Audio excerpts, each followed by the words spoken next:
So picture this. It is 3:47 a.m. Oh, we've all been there. Right. The house is just completely silent. Your eyes are totally dry. Your posture is, absolutely terrible. Like a gremlin. Exactly. Hunched over, and the stark blue light from your screen is basically the only thing illuminating the room. Yeah. And you just look up, you blink, and you suddenly realize you have spent 4 consecutive hours, 4 hours, watching a meticulously edited video essay about the production drama of a television show called The Witcher. And let me guess, you haven't even seen it. I haven't even seen the show. You haven't read the books? You couldn't even tell me what a Witcher actually does. Right. But for some totally inexplicable reason, you now possess this encyclopedic knowledge of its behind-the-scenes casting disputes and, CGI budget overruns. It is a highly specific yet, I'd say, painfully universal trap. It really is. I mean, we have all found ourselves marooned in that 3:47 a.m. glowing void, just wondering how we got there and why we can't seem to just, close the tab and go to sleep. Yeah, totally. We tend to treat those hours as if they simply vanished into thin air. But the reality is actually far more intentional. Okay. We don't just lose time like a set of misplaced car keys. We actively, consciously hand it over. That distinction right there, the fact that we are the active perpetrators in the theft of our own time, that's the catalyst for the incredible source material we are jumping into today. It's a great one. We're doing a deep dive into a collection of essays by Nora Drift. It's called Apologies, I Owe the Concept of Time. Such a brilliant title. It is. And the book is hilarious, it is deeply poignant, and it's just brilliantly structured by scale. Yeah, she really starts small. Exactly. Drift starts with the petty minutes we squander on a daily basis and expands all the way out to how our behavior interacts with the fundamental laws of reality and physics. And the mission for this deep dive is to basically act as a mirror. We want to examine how you, me, everyone else, how we squander our finite lives. But rather than just listing out the ways we procrastinate, we're going to uncover the underlying cognitive, psychological, and even the physical mechanisms that drive this behavior.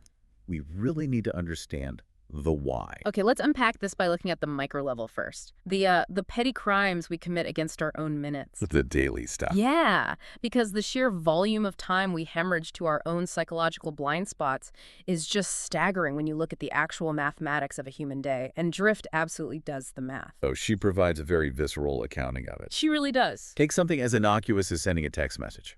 She chronicles this specific afternoon in 2017 where she spent 47 minutes. 47 minutes. Trapped in a workplace bathroom stall, agonizing over which emoji to send to a guy she had been dating for just 3 weeks. 3 weeks. And she scrolled through 3,663 different emojis. Incredible. She had a complete existential crisis on company time about whether a pizza emoji was, too casual or if a pink heart was too aggressively serious. And after almost an hour of this psychological torture, she ultimately sent the most basic default smiley face available. Yeah. 47 minutes for a yellow circle with 2 dots and a curve. Well, what's fascinating here is that bathroom stall scenario perfectly illustrates the paralyzing weight of cognitive load. Oh, totally. And the paradox of choice.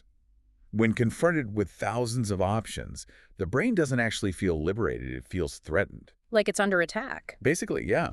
We are terrified of being misinterpreted, so our nervous system treats a super low-stakes social decision as if it carries the weight of a life-or-death survival scenario. Wow. Your brain is trying to optimize a choice that ultimately doesn't matter, and it's burning immense cognitive fuel in the process. It just makes you wonder how much energy we waste on decisions that have literally zero impact on our actual trajectory. Exactly. But it gets worse when you look at our daily automated habits. She calls the snooze button her longest, most toxic relationship. Oh, the snooze button math is brutal. 23 years.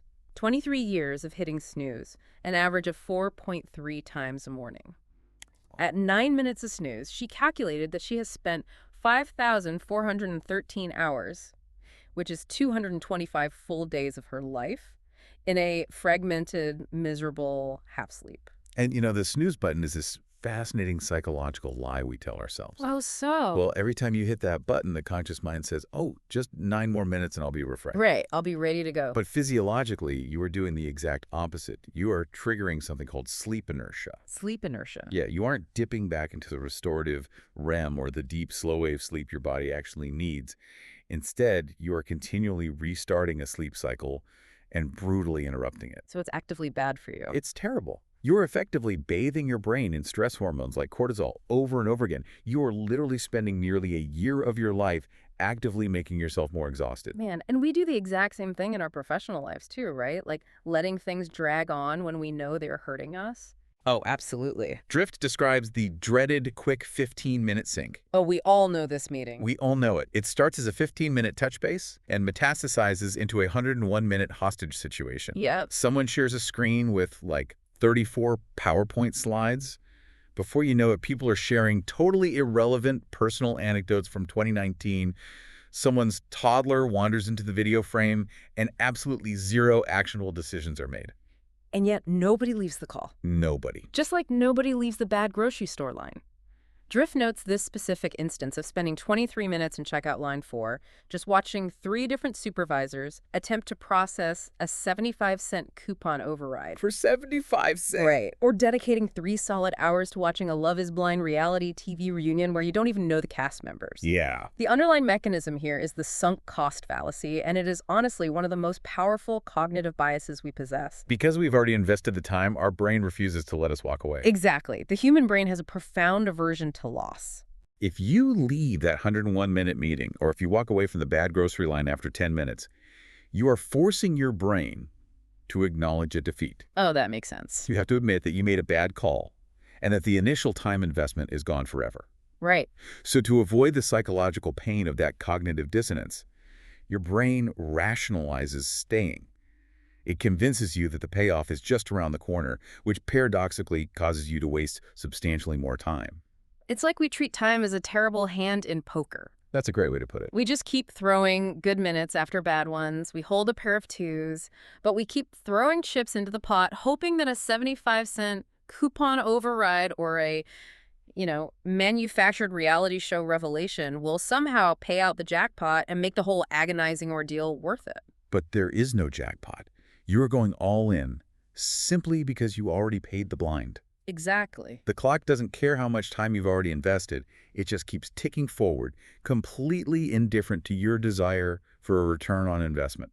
Which bridges us perfectly from accidentally wasting time to something much more deliberate. The intentional escape into digital voids, and what Drift calls the illusion of productivity. Right, the digital labyrinth. Yeah. Because we lose thousands of hours, not because we are trapped, but because we are hiding. We stop hoarding our time and begin hoarding our potential instead. Okay. Consider the 12,206 hours. That is 50 full days of a human life that Nora spent in 2016 arguing with strangers on the internet. 50 days. Just gone. Gone. She was writing thesis-level defenses about whether that infamous dress was blue and black or white and gold. Oh, I remember that. She passionately argued in comment sections that Die Hard is definitively a Christmas movie. She fought with automated bots. She fought with teenagers. And she changed exactly 0 minds. 0. We engage in these digital battles because they provide this massive dopamine hit of righteous conflict. Right. It feels good in the moment. Exactly. Your brain processes an internet argument as a problem to be solved. Yeah. When you type out a furious paragraph, it feels like engagement. It feels like you are doing something important and productive. But mechanically, it's really just a treadmill of outrage that keeps you stationary while your life passes by. Or how about the eternal group chat? She actually tallied it up. 7 years, 186,847 messages. That is just a wild number of messages. She calculates she spent 38.4 days of her life just reading memes, canceling weekend plans, and getting minute-by-minute updates about a friend's cat named Soup. And Soup the cat becomes this perfect symbol for the ambient noise we allow to constantly interrupt our lives. Yeah. We are terrified of silence and the void, so we fill every interstitial moment with digital chatter. We become partially present everywhere, which inevitably means we are fully present nowhere. I really want to dig into a specific flavor of this digital hoarding, though, because this part of the source material hit me personally. Oh, really? Yeah. Drift talks about saving 2,847 unread articles in a Read Later folder. The dreaded Read Later folder. Exactly. Deep dives on neuroscience, long-form journalism, productivity hacks. Right. And she also spent $2,845 on abandoned hobby supplies. Ouch. Watercolor paints, calligraphy pens, Enough specialty yarn to knit what she describes as a single accidental rectangle. A rectangle? Yeah, and sourdough bread equipment that resulted in a rock-hard loaf that set off the smoke alarm. Honestly, it's so relatable. I have to admit, I literally have a $300 acoustic guitar in my closet that I bought during a phase where I convinced myself I was going to be a guy who plays folk music at campfires. And how many chords do you know? I know 3 chords. 3 chords, yep. So my question for you is, are we hoarding time, or are we actually just hoarding the idea of who we want to be? You are hitting on the absolute psychological crux of the issue. It's aspirational identity. Aspirational identity. Yes. When you buy that $300 guitar, or when you bookmark a 10,000-word article on global macroeconomics, your brain's reward center lights up. Interesting. Because dopamine isn't just about reward, it's about anticipation. Right. You get an immediate neurochemical hit of being a musician or being an intellectual without having to endure any of the actual discomfort of being a beginner. The discomfort of actually doing the messy work. Exactly. Because doing the work means sitting there, making your fingers bleed on the guitar strings, and sounding completely terrible for 6 months. And learning a new skill requires vulnerability. It requires a tolerance for failure. Yeah. It means knitting a deformed rectangle.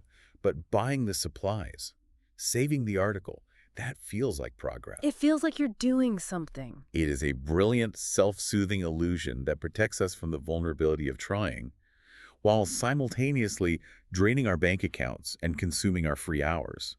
We construct an entire identity out of things we intend to do, rather than things we actually do. Man. So, if we waste our minutes on bathroom stall emojis and we spend our days avoiding the discomfort of trying new things by hiding in aspirational identities, what happens when we string those days into years? Yeah, that's where it gets heavy. We end up treating our actual waking lives as a dress rehearsal. We enter what the author calls the waiting room of life. Yeah, it's the perpetual state of not yet. Not yet. The belief that our real life is just on the horizon, waiting for the perfect conditions. Nora writes this open letter to the year 1998 in this collection. She was 15, and she realized she treated that entire year as a placeholder. A whole year. A gap before real life started.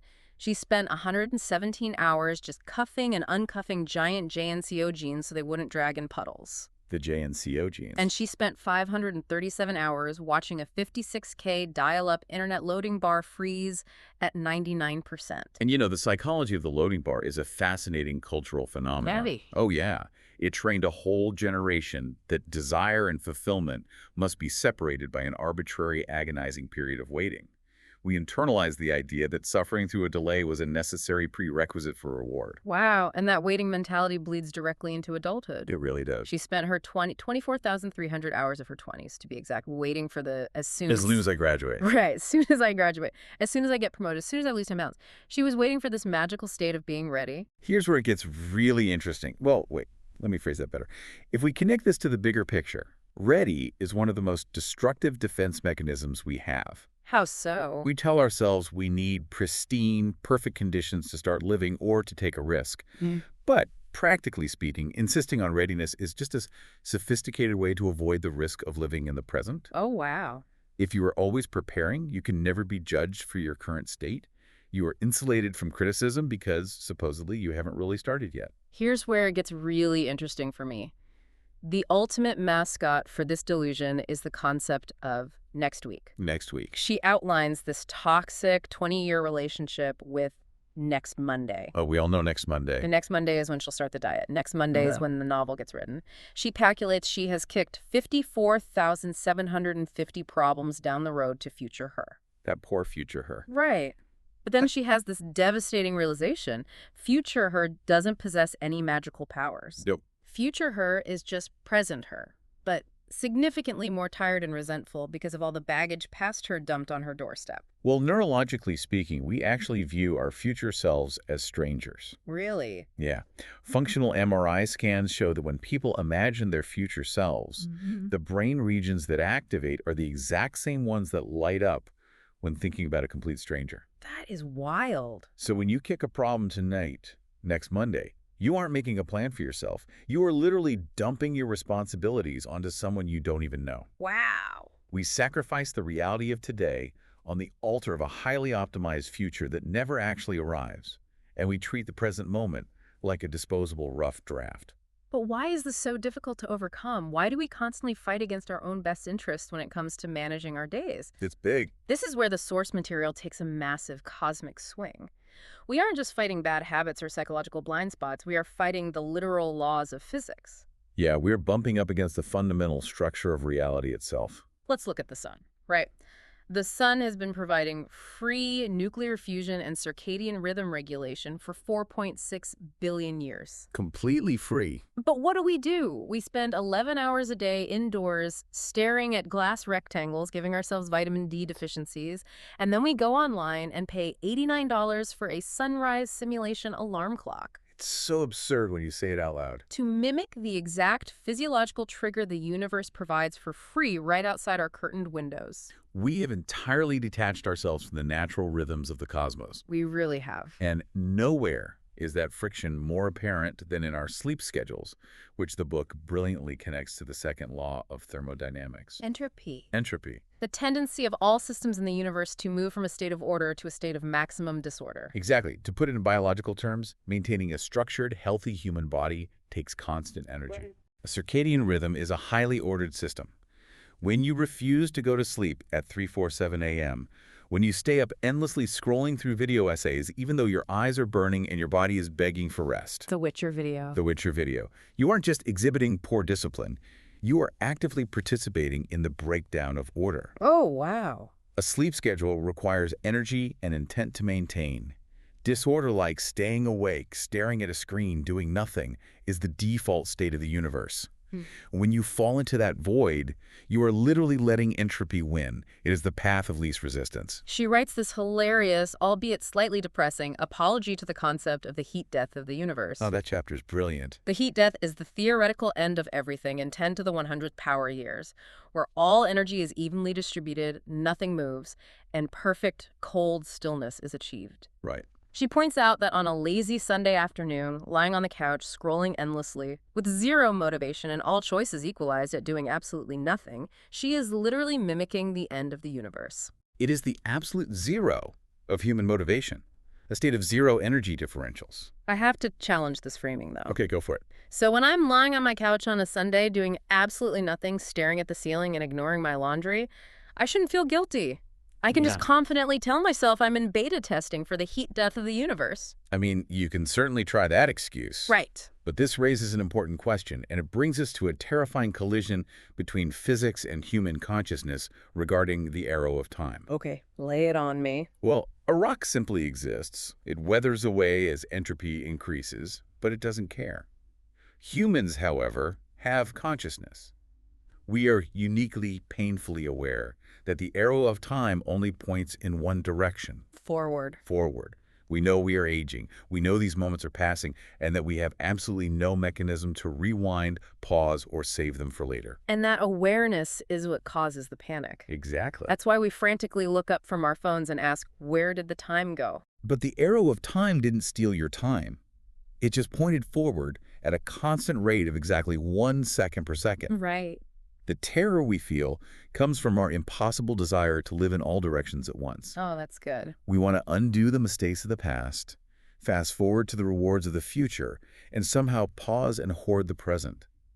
But our only real choice, dictated by the unforgiving laws of physics, is to actually experience the time as it passes. So what does this all mean for us? It's the big question. We've journeyed from agonizing over the social implications of a pizza emoji in a bathroom stall to the neurological trap of aspirational identities, all the way to confronting the second law of thermodynamics. We've covered a lot of ground. We really have. And the overarching takeaway from this deep dive is that we have to stop waiting for perfect conditions that will never arrive. Yes. We have to stop fighting entropy by hiding in digital voids, and we absolutely have to start treating today like a throwaway gap before some mythical next Monday.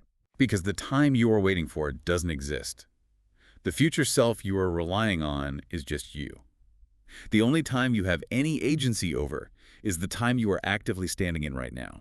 Which brings me to a final lingering thought for you to chew on today. Okay. If the arrow of time only moves forward, and we know for a physiological fact that future you doesn't possess any magical discipline, energy, or answers that you don't possess right now, what is one uncomfortable thing you can start doing today so that tomorrow's version of you doesn't have to apologize for it? Honestly, that is the only question that actually matters when the clock is ticking. Think about it tonight, especially if you find yourself awake at 3:47 a.m., bathing in the blue light of your screen, halfway down a rabbit hole about a TV show you've never even seen. Just go to sleep. Recognize the entropy. Close the tab. Let the arrow of time move forward and just go to sleep.